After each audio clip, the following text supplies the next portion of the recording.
Social മീഡിയക്കാർ എത്ര വലിയ ഉന്നതനായിരുന്നാലും ഒരു കാരണവശാലും അങ്ങനെ ചെയ്യാൻ വേണ്ടി പാടില്ല. അത് അഹങ്കാരമാണ്, ധിക്കാരമാണ്, കേരളത്തിൻ്റെ സംസ്കാരത്തിന് യോജിച്ചതല്ല.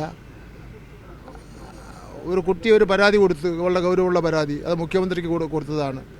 നമ്മുടെ രാജ്യത്തെ നിയമം അനുസരിച്ചാണെങ്കിൽ കുട്ടിയുടെ പേരും പടവും ഒന്നും കാണിക്കാൻ വേണ്ടി പാടില്ല എന്നുള്ളതാണ്. അപ്പം അത് മറികടന്നുകൊണ്ട് കാണിക്കുക എന്ന് പറഞ്ഞാൽ അത് കടുത്ത അനീതിയാണ്. അക്കാര്യത്തിൽ ഒരു പിന്തുണയും ഗവൺമെൻറ് ഭാഗത്തുനിന്നുണ്ടാവില്ല. കോൺഗ്രസ്സുകാരല്ല അത് ചെയ്യുന്നതെന്നാണ് ഇന്ന് നേതാക്കളൊക്കെ പറയുന്നത്. കോൺഗ്രസ്സുകാർ തന്നെയാണ് ഇതെല്ലാം ചെയ്യുന്നത്. എന്തുകൊണ്ട് കോൺഗ്രസ്സുകാർ ഈ വ്യക്തിയെ ഞങ്ങളുടെ പാർട്ടിയിൽ നിന്ന് പുറത്താക്കിയിരിക്കുന്നു എന്ന് പറയുന്നതിന് വേണ്ടി ധൈര്യം കാണിക്കുന്നില്ല? കോൺഗ്രസിൻ്റെ ഏതെങ്കിലും ഒരു നേതാവിന് ധൈര്യം ഉണ്ടെങ്കിൽ പറയട്ടെ.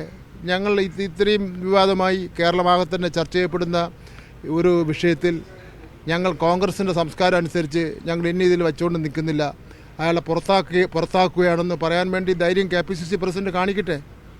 KPCC പ്രസിഡന്റ് അങ്ങനെ ഒരു ധൈര്യം കാണിക്കാത്തിടത്തോളം കാലം മിക്കവാറും രാഹുലിന് ഒളിച്ച് പാർക്കുവാൻ വേണ്ടി അവസരം കൊടുത്തിരിക്കുന്നത് KPCCയും AICC ആണെന്നുള്ള കാര്യത്തിൽ യാതൊരു സംശയവുമില്ല.